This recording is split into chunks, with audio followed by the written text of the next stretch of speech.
Access your free language gifts of the month right now. Here's what you're getting this month. First, the Writing a Journal cheat sheet. With this cheat sheet, you'll be able to keep a diary in your target language and talk about your day. Inside, you'll find phrases for common daily activities, from morning to night. Second, if you love travel, then you'll love our brand new Travel Words and Phrases PDF ebook. Learn all the must-know travel phrases with this ebook. Download it for free right now. Third, must-know words and phrases for your resume. If you want to write your resume in your target language, then this next 1-minute lesson is for you. Fourth, the top 12 April Fool's phrases. Want to prank others and speak more of your target language? Then you'll want this April Fool's phrase list. Fifth, the must-know vocab for doing laundry. If you need language for practical situations like doing laundry, then this 1-minute lesson is for you. You'll learn how to say washing machine, detergent, softener, and much more. Sixth, free audiobooks. Unlock our huge library of language learning audiobooks. Save them to your device and listen and learn. They're yours to keep forever. And finally, the deal of the month. If you want to finally master the language with lessons by real teachers and our complete language learning program, get 31% off Premium or Premium Plus with the You Can Speak sale. So, to get your gifts and language learning resources, click the link in the description below. Download them right now before they expire.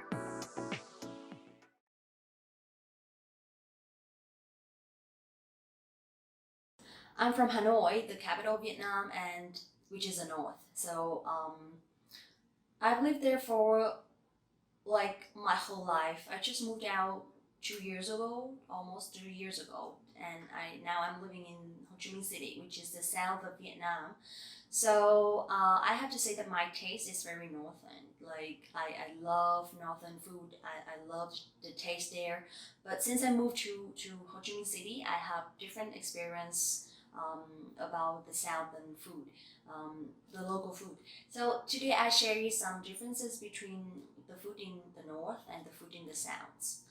In the north, we prefer to have the natural sweetness of the ingredients. So we don't really put so much seasoning or too many different ingredients, but instead we prefer to enjoy the real flavor of the food, of the ingredients. And food in Ho Chi Minh City, which is the south of Vietnam, I feel like here they like to have a lot of seasoning, a lot of ingredients, a lot of oil. They put a lot of sugar and oil in the dishes.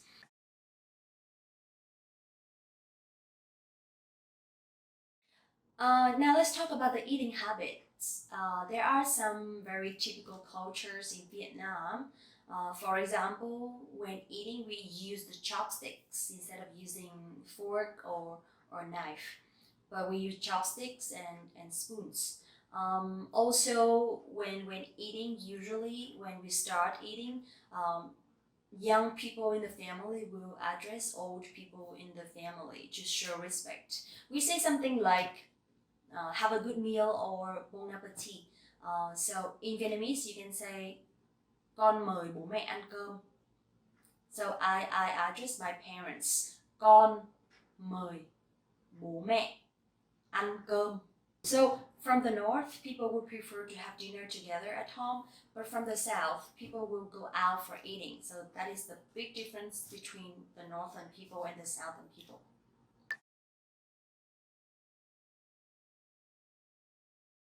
Now it's the best part. Let's talk about 10 famous dishes that you don't want to miss in Vietnam. Let's start with the number 1, pho. Pho. So you must have heard about pho a lot when talking about Vietnamese food. So we have chicken and beef pho, phở gà, and phở bò, phở bò. So chicken pho and beef pho. I would say pho is from the north. I'm not sure if it's from Hanoi or Nam Định, but it's from the north. So it's very sweet, the natural sweetness of the meat and the bones, and also the combination between some noodles, some soup, some meat, some onion, some spring onion, and a little bit of chili sauce and fish sauce, and lime. And it's the best breakfast ever. The best. I can eat food every day. I mean, every day.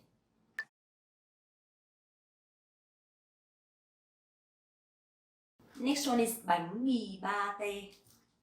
Bánh mì ba tê. So I think you know about bánh mì. It's famous. It's popular everywhere in the world, and there are many kinds, many versions of bánh mì. But it's also like the inspiration for Miss Universe. She has a bánh mì custom when going to the competition, and it's very funny. But I have to say that bánh mì is like the symbol of Vietnam. So we have bánh mì pate, bánh mì chả, bánh mì trứng, bánh mì thập cẩm, bánh mì heo quay, bánh mì xá xíu, many kinds. So don't forget to try one bánh mì when you are traveling or when you are walking on the road. It can be easily found everywhere.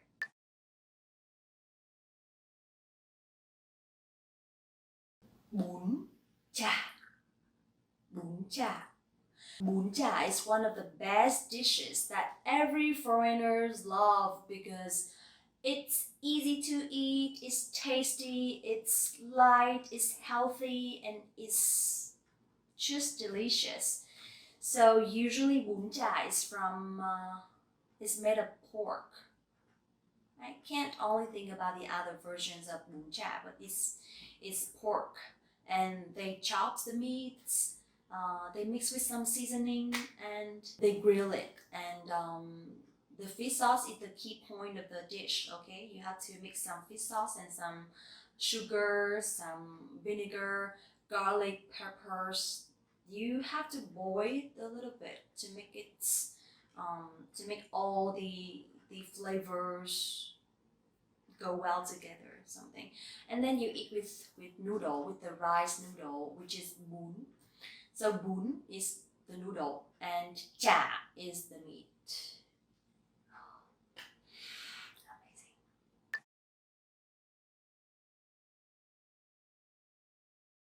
Soy.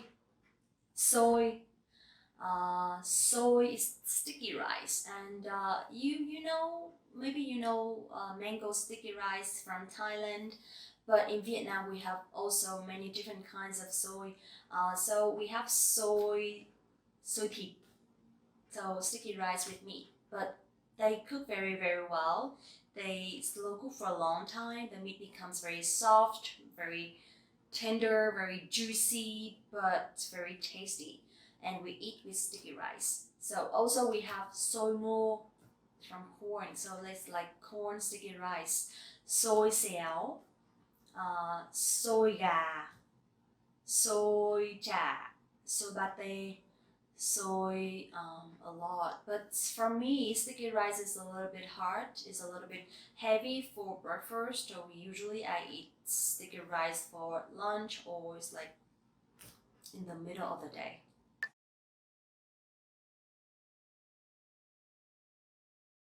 Name. Name is from the north, but from the south they say chả giò. Chả giò. Chả giò. So this is one of my favorite dishes because I can cook it. So this is a combination of vegetables, carrot, meat, some glass noodle, some onions, some pepper, some spring onion, some other vegetables, some dry shrimps, some mushroom, and they mix all of them together. They put it in the rice cake, and then they roll them, and after that they fry it. So it will be very crunchy outside, but very soft and moist inside. And you have to make a sauce to eat with noodles. So usually we eat nem with bún chả. So we have bún chả, bún nem, or yeah, that's it. And this nem is always on the plate of holiday, public holiday, especially Tết, Lunar New Year.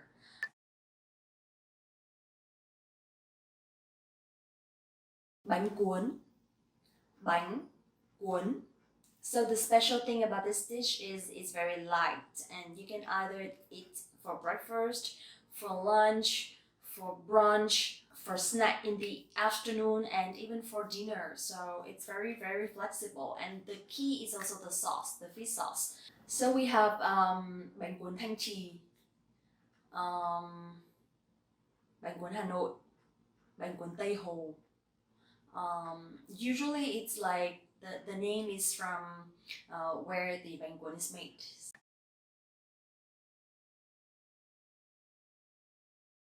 Bún riêu is like a kind of noodles that you eat with Vietnamese crabs. So the Vietnamese crab is very small, like this, not that big, so very small. So they will make it, they will, how to say, smash it, the crabs, and then when it becomes very, very small, they will use water to filter the water, and then the meat of the crab will come out from the shell, and then they cook the soup with that liquid, and it becomes very, very sweet, the natural sweetness that I told before. So after that, they put some tomato, tofu, onions, probably beef, or depends on your taste. They will put ingredients, and then you eat with noodle. And the soup is amazing. It's very, very, very sweet. It's very light. It's very healthy as well, and it's just tasty.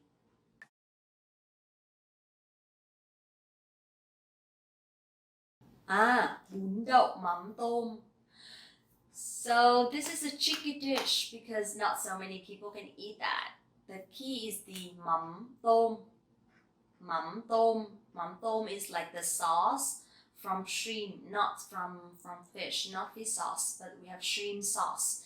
So it smells really, really, really, really, really strong. And if you are sensitive with smells, with strong smells, like you can't eat durian, so you better be careful before you taste this. When you can't handle the smell, the combination of noodle, fried tofu, and the shrimp sauce, it just so tasty. It's too good to resist because once you get familiar with that, I think like you will get addicted.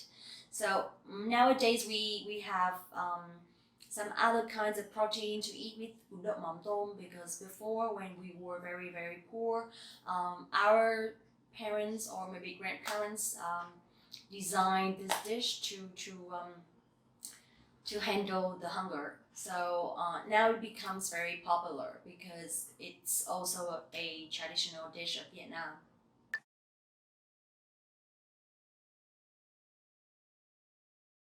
Bún bò Huế. Bún bò Huế.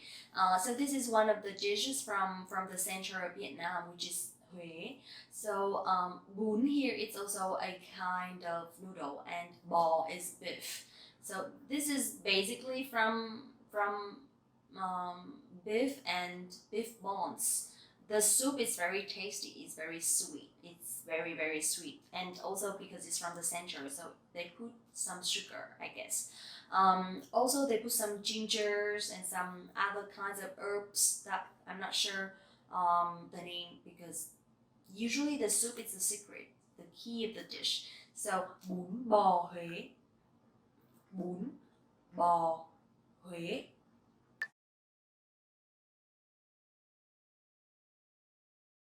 Last one I'd like to share is like the most popular dish in Ho Chi Minh City, which is cơm tấm. Cơm tấm. Cơm tấm is everywhere. It's like they can eat for breakfast, they eat for lunch, they eat for dinner, they eat anytime. And it's very healthy, it's very light, it's very cheap. It's only around 25,000, which is $1, and you can have a box of cơm tấm. And it's good for like half of a day, so I think it's very convenient. Okay, I'm very hungry now. I have to go and probably have some spring rolls because I love it. It's everywhere here. It's easy to find and it's affordable. Hello, it's me again. Xin chào các bạn. Mình là Linh, rất vui được gặp lại các bạn. Hôm nay mình sẽ nói về một chủ đề khá là khó, đó là ngữ pháp mà đa số là người nước ngoài ai cũng sẽ cảm thấy rất là khó đặt câu.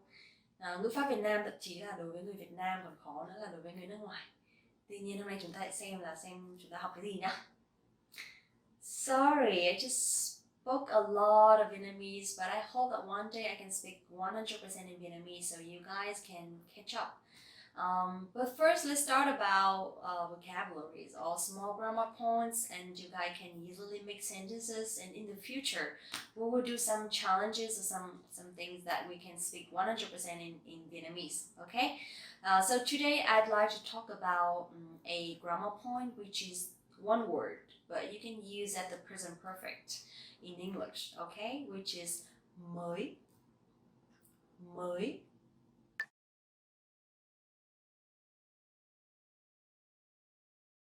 The funny thing is mới in Vietnamese means new. This is an adjective, right? But you also can use for grammar points. So mới here you use for the present perfect in English, which is like I have just done something. So mới here will represent for the word just. The structure is you only have to use this word mới with a verb. For example, mới ăn, mới uống, mới học, etc. And now let's take a look at these sentences, okay? Tôi mới quay xong một video. I've just finished filming one video. Tôi mới quay xong một video. Tôi mới quay xong một video. Tôi mới mua điện thoại. I've just bought a new phone. Tôi mới mua điện thoại. Tôi mới mua điện thoại. So you will see here mới mua means I've just bought. Tôi mới mua điện thoại. Mẹ mới nấu cơm xong. Mẹ mới nấu cơm xong. Mẹ mới nấu cơm xong. Mẹ mới nấu cơm xong means mom has just finished cooking.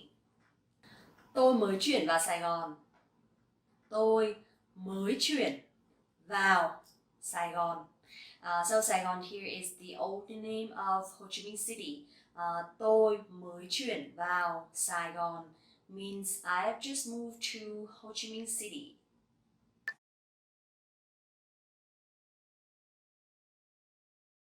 Alright, so now let's take a look at the questions and the answers so to see how you can use it in a short conversation, okay? Bạn đã ăn gì chưa? Bạn đã ăn gì chưa? Bạn đã ăn gì chưa means have you eaten anything? So here you will see bạn is you. Đã here is did. So the word đã you put before the verbs to represent for the action in the past. Also, again, we don't have to conjugate the verb. Đã ăn gì chưa? So ăn gì actually here eat what. Okay, eat what, and chưa is yet. So literally means you did eat what yet. That means have you eaten anything yet? So the question word which is chưa yet we put in the end of the sentence. In the future you will see a lot of questions that begins with the pronouns and that ends with the question words like that. So this is like a basic question structure of Vietnamese. Bạn đã ăn gì chưa? Tôi mới ăn xong. Tôi mới ăn xong. Tôi mới ăn xong means I have just eaten. Tôi mới ăn xong. Or it means I ate already or I just eaten. Yeah. Now, conversation number 2. Anh đã xong việc chưa?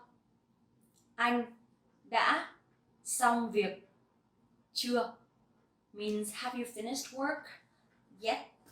Anh đã xong việc chưa? So đã also the word for the past. Xong việc means have you done working? And chưa is yet, the question word. And how to answer? You can say xong rồi. Anh vừa mới gặp một khách hàng xong. Means I've done already. I've just met a client. Okay, so easy, right? Only one word with a verb mới and mới ăn, mới học, mới uống, mới ngủ dậy, mới làm, mới gọi, mới học xong, vừa mới xem video xong. So I hope that this video is helpful for you, and tell me if you need to study any grammar points, because Vietnamese grammar is very wide, and not sure what you really want to learn, or not sure if you really need to learn. So slowly I will deliver more grammar videos like this. Okay, also don't forget to like this video, subscribe the channel, and visit the website vietnamesepod101.com to learn more Vietnamese with us, me and maybe Alan. So today we will talk about the pronunciation, which is one of the most difficult things about Vietnamese. I know a lot of foreigners struggling with the pronunciations. They know a lot of vocabularies, they know a lot of grammar, and a lot of, how to say, they can easily make sentences, but the thing is nobody understands because the accents, because of the tones. But let's not talk about the accent today, because I want to focus on the two very difficult but similar. It sounds like similar, but it's actually very different sounds in Vietnamese, which is NH and NG. So let's see how we pronounce it in Vietnamese in different sentences or different words.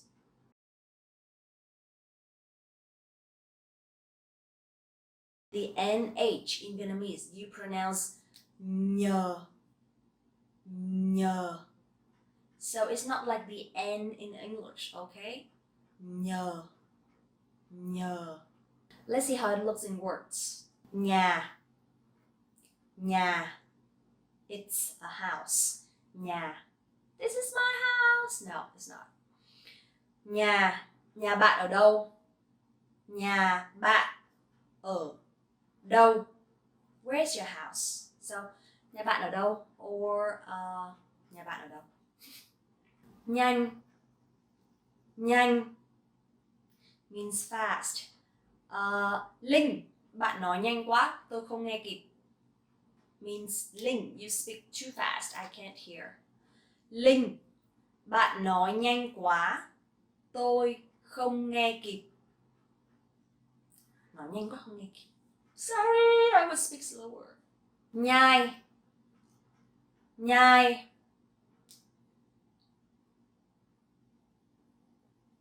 Nhai kỹ thức ăn trước khi nuốt.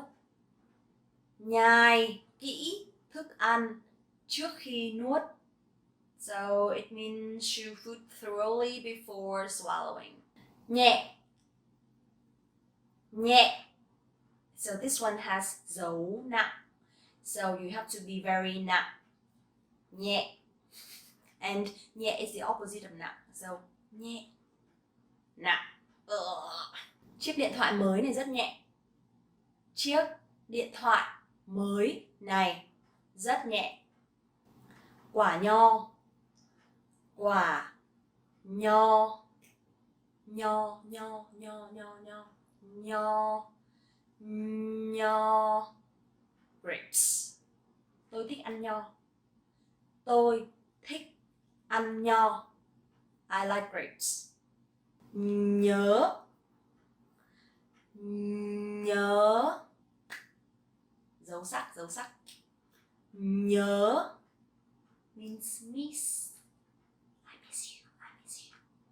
So, tôi nhớ bạn. Usually we don't say tôi and bạn. So we say em nhớ anh. I miss you. But for women saying em nhớ anh. So the other person will say anh cũng nhớ em. I miss you too. So nhớ. Nhưng. So you will see the chữ nhưng. But tiếng Việt rất khó nhưng rất thú vị. Tiếng Việt rất khó nhưng rất thú vị means Vietnamese is difficult but interesting. Nhạc. Dấu nặng. Nhạc. Music. I like music, so you can just say tôi thích nghe nhạc. Tôi thích nghe nhạc. I like listening to music.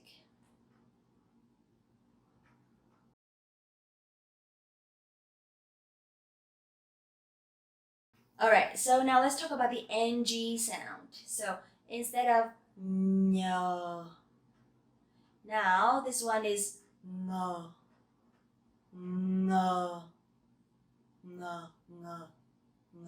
Okay? Ngờ. Now let's take a look at the sentences. Ngày. It states. Ngày. So, ngày hôm qua, ngày hôm nay, ngày mai. Hôm qua, ngày hôm qua, ngày hôm nay, ngày mai means yesterday, today and tomorrow. Ngon. Đồ ăn Việt Nam rất ngon.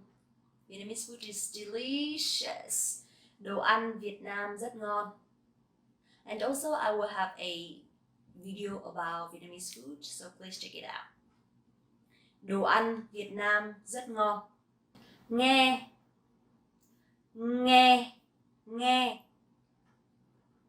Tôi thích nghe nhạc.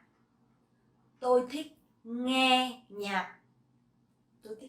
So you will see that NG and NH in the same sentence. Tôi thích nghe nhạc. Ngắn. So the opposite of ngắn is dài. Ngắn. Các clip tiếng Việt của bạn hơi ngắn. Your Vietnamese videos are a little bit short. But please don't complain because I'm making longer videos. So, các clip tiếng Việt của bạn hơi ngắn. Just a little bit short. Nghỉ ngơi.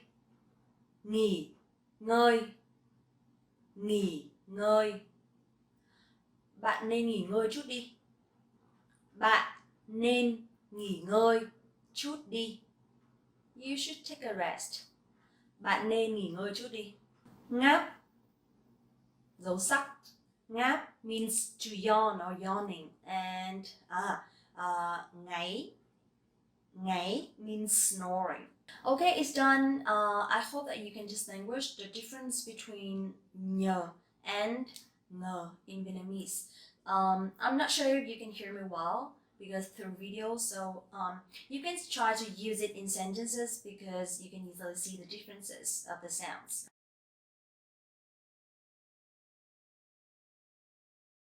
Hi everyone, welcome back to VietnamesePod101.com, the fastest, easiest, and most fun way to learn Vietnamese. Since I'm traveling today, the beach is just right here. I have a very nice room and the background is nice as well. So I thought about doing a new video for you guys, but I haven't thought about the topic yet. So what about we talk about YouTube in Vietnamese? Does it sound good? Okay, let's get started.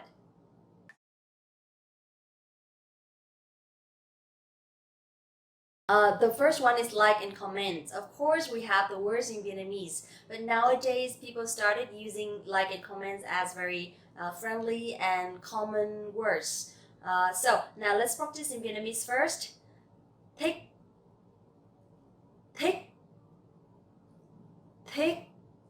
Dấu sắc, okay? So thích, it means like, and bình luận.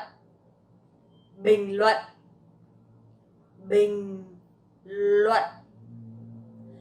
luận means comment, okay? So for old generations like my parents, they still use thích và bình luận. But for young people like me and my sisters and my friends, we use like and comments more often. Đừng quên thích và bình luận video của mình nhé. Đừng quên thích và bình luận video của mình nhé.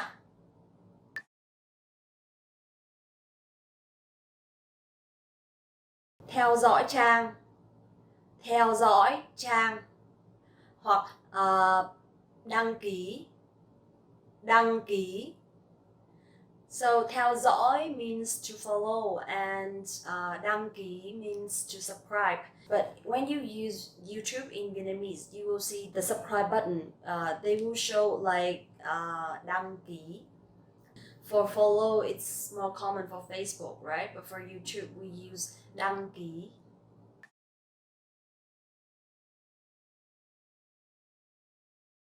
Kênh, kênh, channel. Kênh, kênh here means channel, and Vietnamese 101 is a channel. Also, we have many different kinds of channel on YouTube.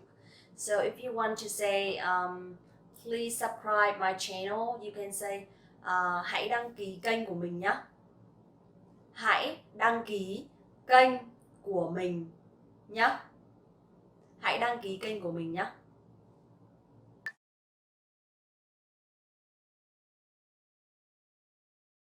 Review and feedback, actually we also use them in Vietnamese as well, as a Vietnamese word, I guess. So nowadays people started using review and feedback for their products more often, especially online shopping. So if you want to say review in Vietnamese, you can say đánh giá, đánh giá. Both have dấu sắc, đánh giá. And feedback is phản hồi, phản hồi. So review and feedback, đánh giá và phản hồi. Hôm nay mình sẽ làm một video đánh giá về tiếng Việt. Hôm nay mình sẽ làm một video đánh giá về tiếng Việt.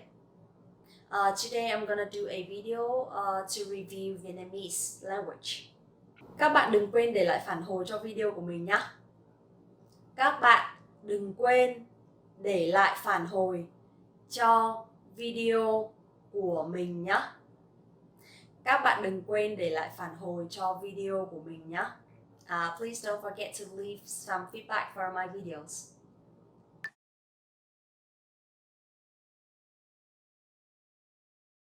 Phát trực tiếp, phát trực tiếp, phát trực tiếp. So phát trực tiếp means to live stream, right?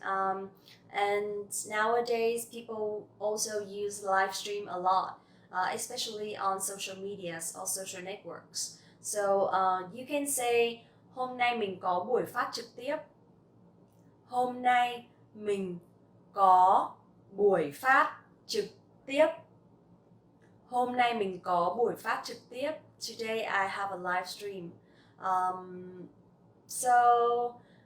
For me, I think I prefer to use live stream because nowadays everybody know what live stream is. I think it's because I work in an English environment, so I started using English words more common, but also people around me use that as well. So I think it's not a big deal. It's nothing wrong with using some English words for some specific fields or some specific areas.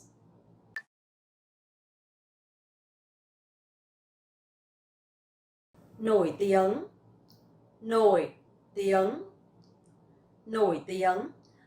Nổi tiếng means very popular or very famous. In sentence, you can say cô ấy rất nổi tiếng trên YouTube.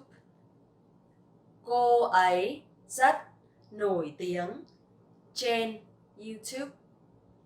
Cô ấy rất nổi tiếng trên YouTube means she's very popular on YouTube. So here you will see the sentence structure. It's very similar to English, right? Cô ấy, she, rất nổi tiếng is very popular. In Vietnamese, sometimes you can drop to be verb instead of using cô ấy thì rất nổi tiếng.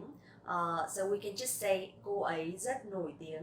So that's the reason why a lot of Vietnamese students, when learning English, they drop to be verbs as a habit.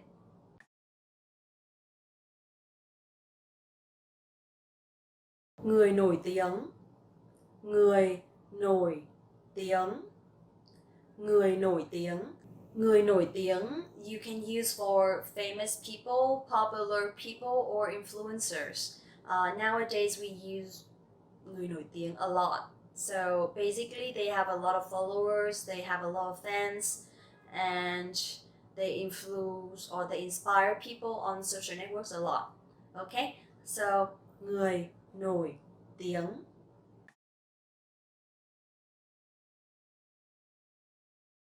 Bảng thông tin, bảng thông tin. Bảng thông tin means new feed, and you can put it in a sentence like this. Tôi nhìn thấy video của Vietnamese 101 trên bảng thông tin.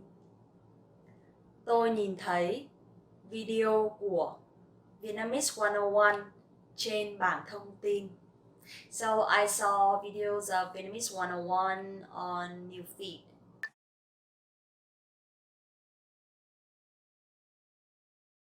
Next one is viral. So in Vietnamese you can say lan tỏa, lan tỏa, lan tỏa. Nowadays people tend to make viral videos a lot to inspire and to influence people. So in this sentence or in these situations you can say gần đây mạng xã hội có rất nhiều video mang tính lan tỏa. Gần đây mạng xã hội có rất nhiều video mang tính lan tỏa. Gần đây mạng xã hội có rất nhiều video mang tính lan tỏa. So that means recently on social networks there are many viral videos.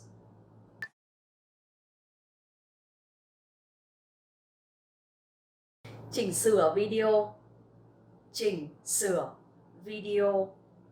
Chỉnh sửa video means video editing or to edit videos, right? This one is very common for me because I make videos and I had to edit all the time for Vietnamese 101. This is also one of my hobbies, one of the things that I really enjoy doing in my free time. So you can use in sentence like this. Tôi thường xuyên phải chỉnh sửa video để gửi cho Vietnamese 101.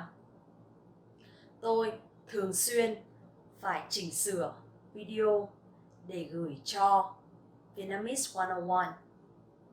Tôi thường xuyên phải chỉnh sửa video để gửi cho Vietnamese 101. That means I usually have to edit videos to send to Vietnamese 101.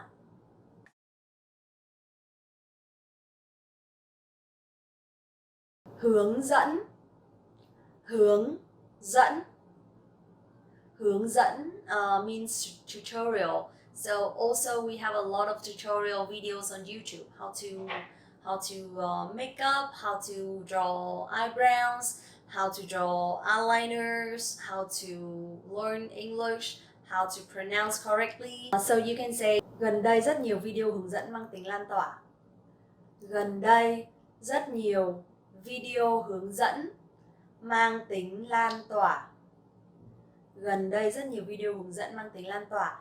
So you will see here in Vietnamese, to put the noun in plural, we put the word nhiều, nhiều before the nouns, and it will be in plural instead of using s in the end of the nouns, right? So also besides from nhiều, you can use các or những before the nouns, and it will be in plural as well. So nhiều, các và những.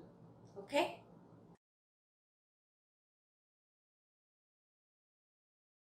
The first one and also the most important thing is, I think everybody has to know, is how to say hello in Vietnamese. So for business English or for formal language, usually you don't have to use two different words or two different ways. You can just simply say Xin chào các bạn. Xin chào các bạn. Just like when I start my videos all the time. So you can, if you want to be extremely formal, or if you are like the host on the television, then you can say xin chào quý vị và các bạn. Xin chào quý vị và các bạn. But for companies or for the environment that you are pretty familiar, then you can just simply say xin chào các bạn. Next one is how to introduce yourself in front of the people in the meeting. So you can say tôi tên là. Tôi tên là. So tôi tên là means my name is or I am, right? And it's very very polite already. So tôi tên là Linh. Or you can use your full name. You can introduce your full name. Tôi tên là Đặng Phương Linh. Next one is you have to introduce where you are from. So you can say both. My name is Ling and I'm from, for example, marketing department. In the full sentence, you can say tôi tên là Đặng Phương Linh. Tôi đến từ phòng marketing. Tôi tên là Đặng Phương Linh. Tôi đến từ phòng marketing. Something similar to today I'd like to introduce about, or today I'd like to talk about. Then you can say hôm nay tôi xin trình bày về. Hôm nay tôi xin trình bày về. Hôm nay tôi xin trình bày về. Or instead of using trình bày, you can say nói. Hôm nay tôi xin nói về. Or hôm nay tôi xin chia sẻ về. I'd like to share or I'd like to talk about something today. Okay, so in full sentence. Hôm nay tôi xin trình bày về cách thuyết trình trong tiếng Việt. Hôm nay tôi xin trình bày về cách thuyết trình trong tiếng Việt. But this one is very formal, so I would only say today I'd like to talk about how to present in Vietnamese. Not like today I would like to talk about how to do presentation in Vietnamese. That is very formal, yes. Okay, next one is linking words, which I think very, very important too in English. So people can easily catch up or follow up you. So also like in English, we have first. In Vietnamese, you can say đầu tiên. Đầu tiên. Đầu tiên means first, okay? Thứ hai. Thứ hai. Thứ hai. This one means secondly, but it also means Monday. Thứ ba. Thứ ba. Thứ ba means third, but it also means Tuesday. You also can use sau đó. Sau đó means after that. Sau đó. Or you can use tiếp theo. Tiếp theo. Tiếp theo means next, or next. So for these linking words, you can use to introduce the agenda of the meeting. So xin chào các bạn, hôm nay tôi xin trình bày về cách thuyết trình trong tiếng Việt. Đầu tiên chúng ta sẽ nói về 1, 2, 3, 4, 5. Tiếp theo chúng ta sẽ nói về 1, 2, 3, 4, 5. Sau đó chúng ta sẽ nói về 1, 2, 3, 4, 5. Và cuối cùng. Cuối cùng means finally or in the end. Cuối cùng chúng ta sẽ nói về 1, 2, 3, 4, 5.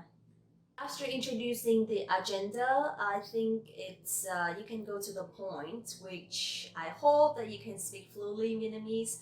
All right. So after introducing your topics, or after presenting your topic, you can finally ask people, các bạn có câu hỏi gì không? Các bạn có câu hỏi gì không? Các bạn có câu hỏi gì không? It literally means you do have any questions.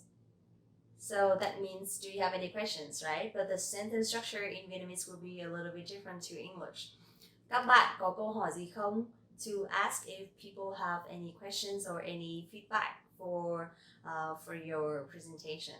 And finally, I think you should introduce your contact a little bit, so people would know how to touch you, how to contact you, how to email or call you after your presentations if they have any questions or any further feedback.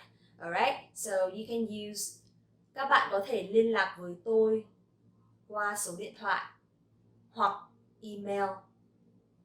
Các bạn có thể liên lạc với tôi qua số điện thoại hoặc email.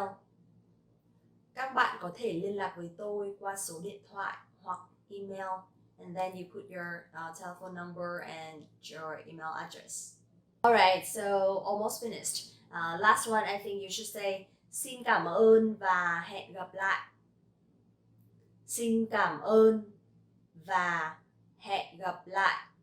It means thank you very much and see you soon or see you again. Usually in my Vietnamese videos, I would say xin chào và hẹn gặp lại. That means bye and see you soon or bye and see you again. So after presenting, I think you should say thank you and see you again or see you next time. So xin cảm ơn và hẹn gặp lại. But for me, it'll be xin chào và hẹn gặp lại. Okay, so it's done for the lesson today. I hope that it's helpful for you. And I'm not very sure if I can help you in any other topics, so please let me know. If you've studied your target language, but you can barely understand native speakers, you might be doing something wrong. You know the vocabulary and grammar they're using, but for some reason, when they speak at a faster speed, you can't keep track of what's going on. Why is this happening? Have you spent all this time learning in vain? This is a common issue that all language learners face at some point or another. The truth is, it's actually a good problem to have, because only students with a higher level of skill will experience it. When you know a lot of the language but have trouble understanding native speakers, the problem is almost always with your listening skills. Learning what words mean and practicing how to use them in a sentence are both invaluable skills to develop. But people often forget that in addition to speaking, writing, and reading, we have to develop our listening skills in a foreign language as well. In this video, we'll look at 3 practical ways to improve your listening skills. Number 1, practice active listening. One of the best ways to practice listening is to, well, listen to your target language. But this doesn't mean putting on some music and listening to it in the background as you do other things. You need to practice active listening. Get your hands on a recording of spoken language. You can use a movie, news broadcast, or a podcast. You can even try subscribing to a YouTube channel.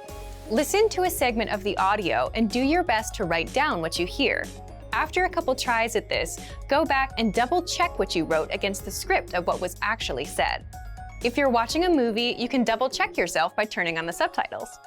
Our language learning program is one of the best tools for developing your listening skills. You can listen to the conversation in a lesson and then check it back against the lesson transcripts. This is simple, easy, and you can be sure that the transcripts are correct. Number 2, practice pronunciation. Any problems you have pronouncing new words correctly will be reflected back in your listening skills. It's hard for your brain to decipher and remember a sound, be it a letter or a word, that you don't know how to make yourself. A good accent will give you the ability to hear and pick out the otherwise unnatural new sounds. To develop your accent, focus on any sounds or letters that feel difficult or unnatural for you. Once you get more comfortable with the basic sounds, start to combine them using words and whole sentences.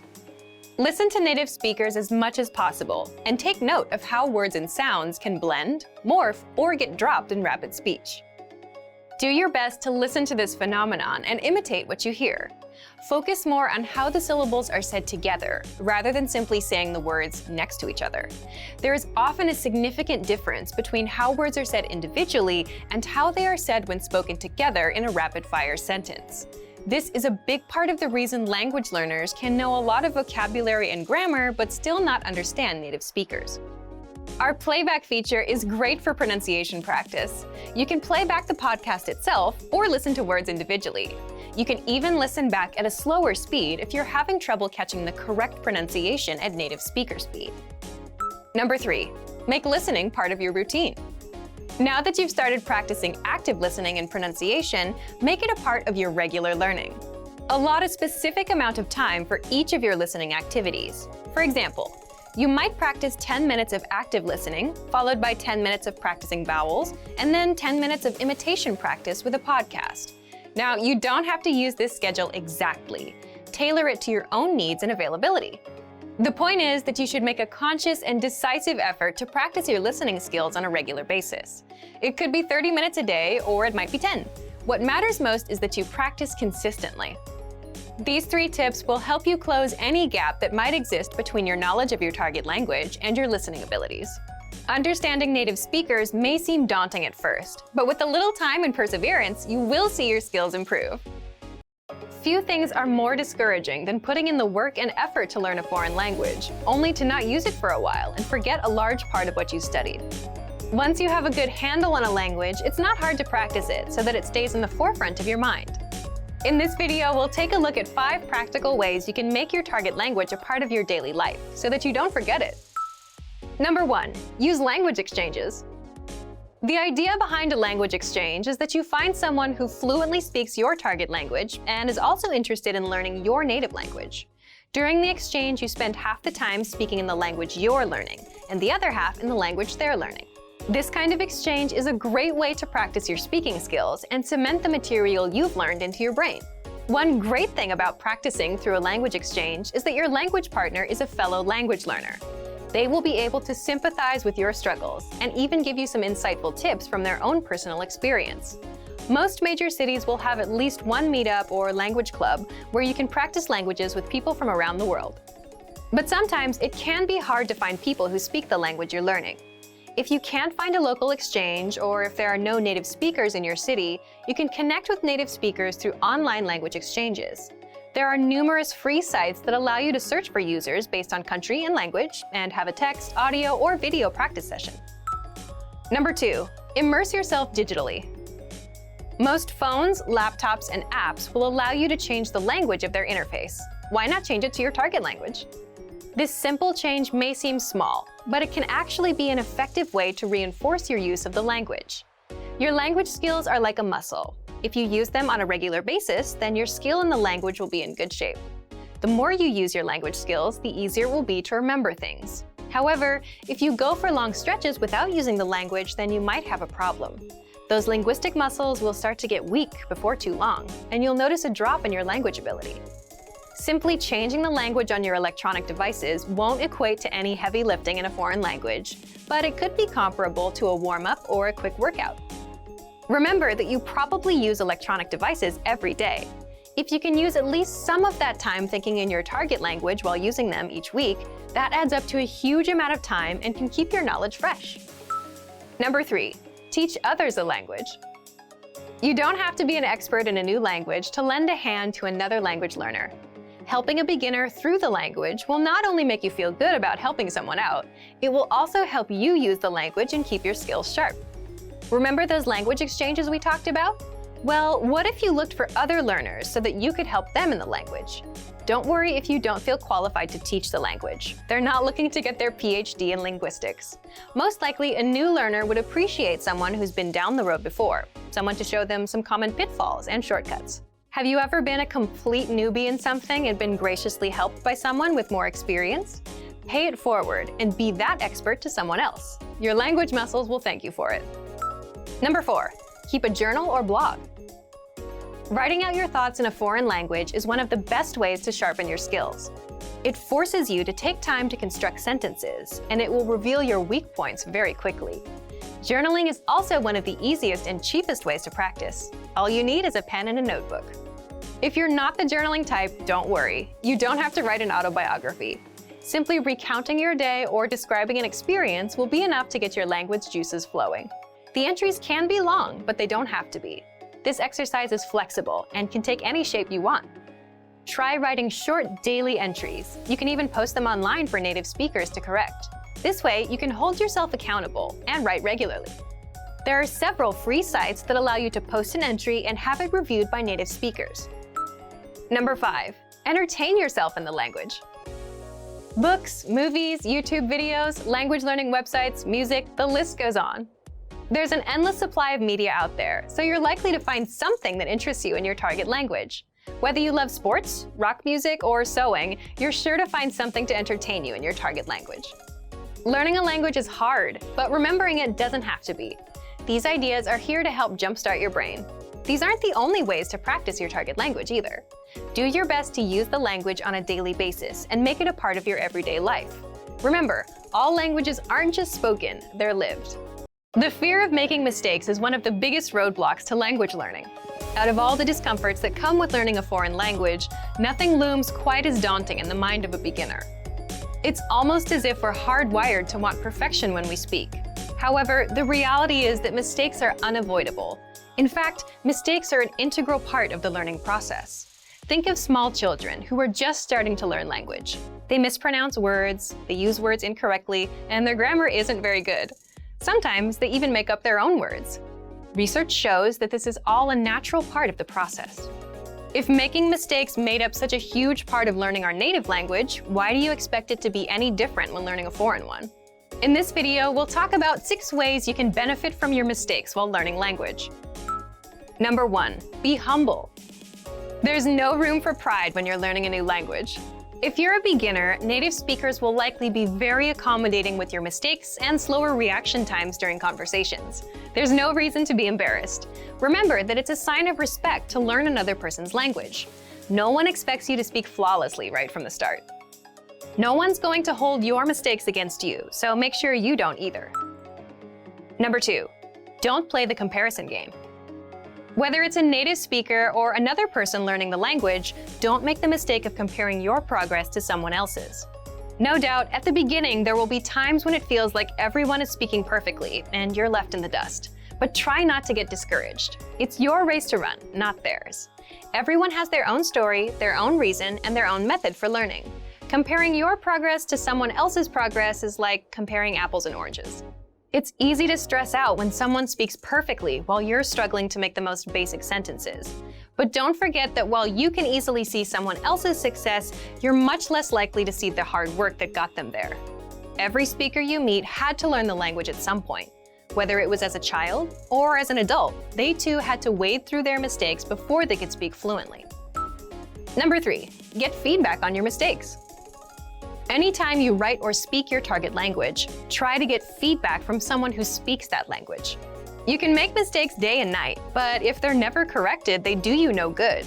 If you can't learn from a mistake, or if you don't know that it's a mistake, it won't help you. Many in the language learning community hold that feedback is an integral part of the language acquisition process. Encourage friends and language partners to correct your speaking anytime, all the time. Worst case scenario, you'll make a mistake 100 times and get corrected 100 times. It might seem frustrating, but it's all worth it on the 101st time when you finally remember your mistake and start speaking correctly. Some mistakes will be easy to fix, and you'll adjust your speaking right away. Others might take a while. Speaking a foreign language is a little bit like juggling. There are a lot of moving pieces you have to keep in place. Whether it's pronunciation, grammar, or vocabulary, getting feedback on your effort will help refine your language skills until you feel comfortable in the language. Number 4, listen to your brain. After all the practice and feedback, eventually you'll start to notice that certain words come to mind without having to think about them. Instead of having to scan your brain for the latest new vocabulary word, you begin to instinctively come up with a word for a given sentence. Don't hesitate to blurt this word out. Sometimes it will be completely wrong. Other times it will be dead on. When words start coming to mind instinctively, that means your brain is starting to get more and more used to using a new language. The incorrect words are sort of like growing pains. You'll have them for a little while, but over time you'll encounter them less and less, until all of your instinctual words are correct. So don't let the fear of making a mistake short-circuit your brain's natural learning process. Go with whatever word your brain gives you. Number 5, never take the easy way out. If there are 2 ways to say what you want to say in your target language, one you know and are comfortable with, and the other you're not sure of, use the one you're least comfortable with. Purposely choose subjects and sentence constructions that are difficult for you. Don't get complacent and fall into the trap of using the same phrase over and over again, or having the same type of conversation with a language partner. You always want to push your language skill boundaries to stretch them even further. Number 6. Enjoy the language for its own sake. Small children not only make a ton of mistakes when they learn to speak, they also have a ton of fun.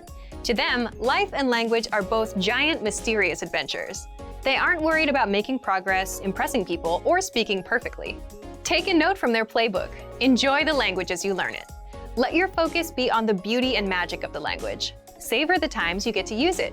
If you loosen up and enjoy the ride, you'll learn much faster. Mistakes are a powerful and indispensable part of learning a language. We hope this video inspires you to stop being afraid of them and start embracing them. Are you improving? How to assess your language skills. Have you ever wondered, am I actually getting better with my target language? If you want to know how to check and see if you've improved or not, then keep watching. Today you'll learn why assessment can mean the difference between fluency and failure, how to assess your language skills even if you're learning on your own, and much more.